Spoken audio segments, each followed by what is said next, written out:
Praise the Lord. இன்றைக்கான வசனம், எழுதியிருக்கிறபடியே அவர்கள் கூடார பண்டிகையை ஆசரித்து நித்திய நியமத்தின்படியும் அன்றாட கணக்கின்படியும் ஒவ்வொரு நாளிலும் பலியிட்டார்கள். எழுதியிருக்கிறபடியே இந்த வார்த்தையை நம்ம அதிகமாக புதிய ஏற்பாட்டில் ஏசப்பா பேசுகிறத கேட்டிருக்கலாம். சாத்தான் வந்து ஏசப்பாவை சோதிக்கும்போது ஏசப்பா அதிகமாக சொல்கிறது எழுதியிருக்கிறதே, எழுதியிருக்கிறதே, எழுதியிருக்கிறபடியே அப்படின்றத அடிக்கடி சொல்லிகிட்டு இருப்பார். என்ன எழுதியிருக்கிறபடியே? ஏன்னா பழைய ஏற்பாட்டின் காலத்தில் மோசேயை கூப்பிட்டு ஆண்டவர் சொல்கிறாரு, நீ ஒரு கூடாரத்தை கட்டு, ஒரு கூடாரத்தை அம அப்படின்னு. இந்த கூடாரம் அப்படின்னா என்ன அப்படின்னா, அதுக்கு இங்கிலீஷில் டேபர்நேக்கல் அப்படின்னு பேர். இந்த கூடாரம் பரலோகத்தின் ஒரு மாடல். அதை தான் பூமியில் மோசே இடத்துல சொல்கிறாரு, இந்த கூடாரத்தை நீ என்ன பண்ணு, உண்டு பண்ணு, கட்டு அப்படின்னு. ஏன்னா மோசே எப்பேற்பட்ட ஆள், அவர் ராமசேசுக்கு ஒரு ஊரையே கட்டினவர். அவர் வந்து கட்டடக்கலையில் வல்லவர். அதனால் அவர்கிட்ட சொல்கிறாரு. ஆனால் அங்கே ஒரு விஷயத்தை நம்ம யோசிக்கணும். அவர் என்ன சொல்கிறாரோ, நான் எப்படி சொல்கிறேனோ அதன்படி நீ கூடாரத்தை அமைக்கணும், அதன்படி நீ கூடாரத்தை கட்டணும்.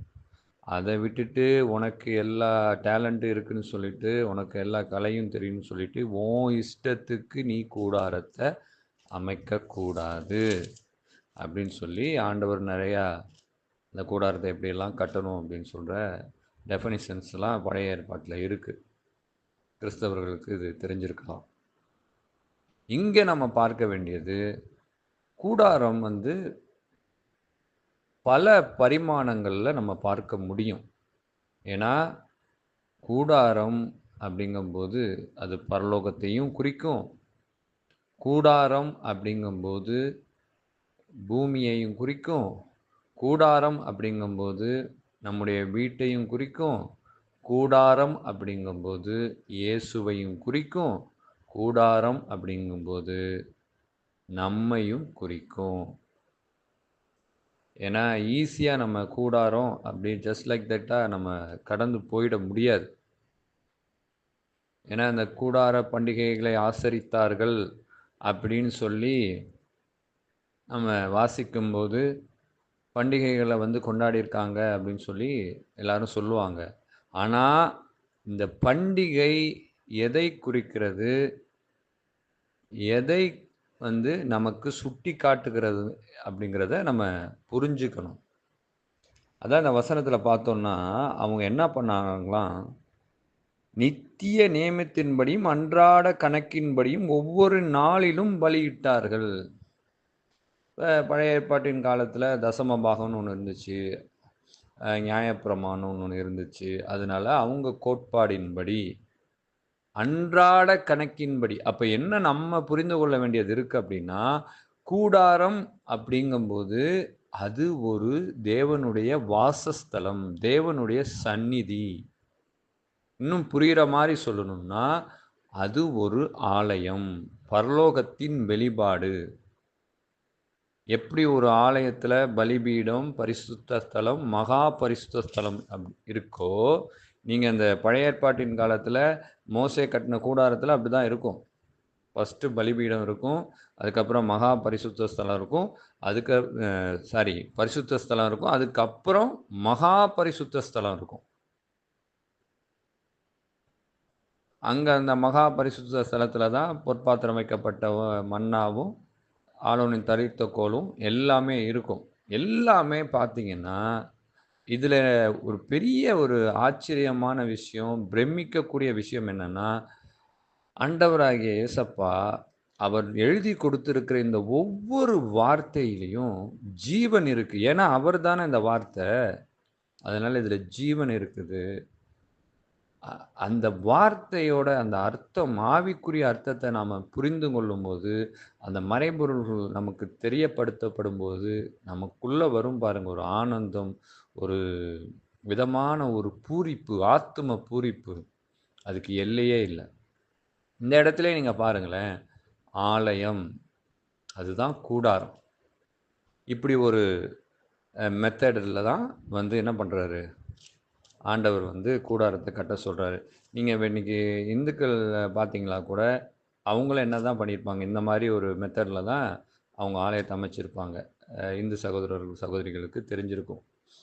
முதல்ல பலிபீடம் வச்சிருப்பாங்க. அதுக்கப்புறம் பரிசுத்த ஸ்தலம், அதுக்கப்புறம் மகா பரிசுத்த ஸ்தலம் அப்படின்னு நம்ம சொல்றது போல, அவங்க கர்ப்ப கலசம்னு சொல்லுவாங்கன்னு நெனைக்கிறேன். எக்ஸாக்ட்டா எனக்கு தெரியல. பட் இப்படிதான். இந்த மாதிரி தான் அவங்க சொல்லுவாங்க. அப்போ கூடாரம் என்பது ஆலயம். அத நாம புரிந்து கொள்ளணும். அப்ப அந்த தேவன் தங்கக்கூடிய அந்த ஆலயத்துல, அந்த சந்நிதியில அன்றாட கணக்கின்படி அவங்க ஒவ்வொரு நாளும் பலியிட்டார்கள். எதை பலியிட்டார்கள்? மாம்சத்தை பலியிட்டார்கள். ஏன்னா நீங்க என்னென்ன பலியிட்டாங்கன்னு தெரியும். அ காளைகள பலியிட்டிருப்பாங்க, ஆட்டுக்கிடாக்கள பலியிட்டிருப்பாங்க. இப்படி ஒவ்வொரு காரியங்கள பலியிட்டிருப்பாங்க. இது எல்லாமே என்னதான்?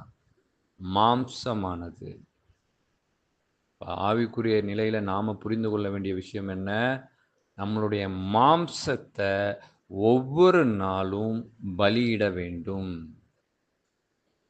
அர்ப்பணிக்க வேண்டும். பலியிடப்படுறதுன்னா என்ன அர்த்தம் அப்டின்னா, நம்ம மாம்சத்த ஒவ்வொரு நாளும் என்ன பண்ணணும்? சுட்டெரிக்கணும். ஏன்னா, நம்மளுடைய மாம்சம் ஒவ்வொரு நாளும் ஏதாவது ஒரு விதத்தில எழும்பிக்கிட்டே இருக்குது. ஒண்ணு கோபமா எழும்புது, இல்லன்னா பொறாமையா எழும்புது, இல்லன்னா வந்து விரோதமா எழும்புது, இல்லையா? வேற எந்த பல காரணங்கள்னால அந்த மாம்சம் எழும்பிக்கிட்டே இருக்குது. இச்சையினால எழும்புது, பாவத்தினால எழும்புது, இப்படி எழும்பிக்கிட்டே இருக்குது. அது எழும்பாம இருக்கணும் அப்படின்னா, நாம இந்த மாம்சத்த அனுதினமும் நம்ம என்ன பண்ணணும்? தேவன் வாசம் பண்ணுகிற அந்த சந்ததியில, அந்த சந்நிதியில நம்ம என்ன பண்ணணுமா? பலியிடணுமா. அப்ப நம்ம பார்த்தோம், தேவன் வாசம் பண்ணுகிற தேவன் உலாவுகிற அந்த சந்நிதி என்னது? அதுதான் கூடாரம். அதான் புதிய ஏற்பாட்டு காலத்திலே பார்த்தீங்கன்னா, பவுல் அப்போஸ்தலன் மூலமா ஆண்டவர் என்ன சொல்லுவாரு? இந்த கூடாரம் வந்து நிரந்தரம் கிடையாது. இது தற்காலிகமானது. ஆனா நித்திய கூடாரம் ஒண்ணு இருக்கு. அதுதான் உங்களுக்கு நிரந்தரமானது. அப்ப இந்த கூடாரம் அப்படின்னா என்ன? நம்மள தான் சொல்றாரு. நாம தான் அந்த கூடாரம். நாம என்ன பண்ணியிருக்கிறோம்? பூமியில தங்கியிருக்கிறோம். இது நமக்கு நிரந்தரம் அல்ல. நமக்கு நித்தியம் ஒண்ணு இருக்கு. நித்திய கூடாரம் ஒண்ணு இருக்கு. பரலோக வீடு. அங்க தான் நாம போகிறோம். அதனால இது இங்க நிரந்தரம் கிடையாது. அப்ப இன்னொன்னு, நம்மையே வந்து ஒரு கூடாரமா நம்ம பார்க்க முடியும். முதலாவது என்ன? சரீரம். அடுத்தபடியா ஆவி. அதுக்கு அடுத்தபடியா என்ன? ஆத்துமா. அப்போ சரீரமாகிய மாம்சம் எந்த அளவுக்கு சுட்டெரிக்கப்படுதோ ஒவ்வொரு நாளும் கடவுள் சந்நிதியில, அது என்ன ஆகும்? அந்த ஆவி பலப்படும். ஆவி பலப்பட பலப்பட, அதாவது ஆவி அப்படின்னா பரிசுத்த ஸ்தலம். ஆவி பலப்பட்டு, அதுக்கடுத்து இன்னும் பியூரிஃபை ஆகி, மகா பரிசுத்த ஸ்தலமாகிய ஆத்துமா பலப்பட்டு என்ன பண்ணும்? நித்திய கூடாரமாகிய பரலோக வீட்டுக்கு நாம பங்குள்ளவர்களா மாறுவோம். அப்ப அன்றாட கணக்கின்படி, அப்ப என்ன? ஒவ்வொரு நாளும் நாம தேவனை தொழுது கொள்ளணும். அதுக்கு ஒரு கணக்க நாம வைத்திருக்கணும். கணக்குனா என்ன? அ இதுதான், இந்த டைம் தான், அந்த டைம் தான்ற அர்த்தம் இல்லை. இது என்ன நாம புரிந்து கொள்ள வேண்டியது இருக்குன்னா, இது நமக்கு கொடுக்கப்பட்ட தேவனுடைய மிகப்பெரிய கிருபை. ஏன்னா இந்த கூடாரமாகிய நம்முடைய கூடாரமாகிய இந்த மாம்சத்துல இந்த சரீரத்துல அவர் வந்து வாசம் பண்ணுவார், வாசம் பண்ணுகிறார். அதற்காக ஒவ்வொரு நாளும் நாம ஆயத்தமாகி நம்முடைய மாம்சத்தை ஒவ்வொரு நாளும் சுட்டெரிக்க கொடுத்து ஆயத்தத்துடனே இருந்து அவரை தொழுது கொள்ளும் பொழுது நித்திய கூடாரமாகிய பரலோக வீட்டை சென்றடைய முடியும். காதுள்ளவர்கள் கேட்க கடவர்கள். ஆமென்.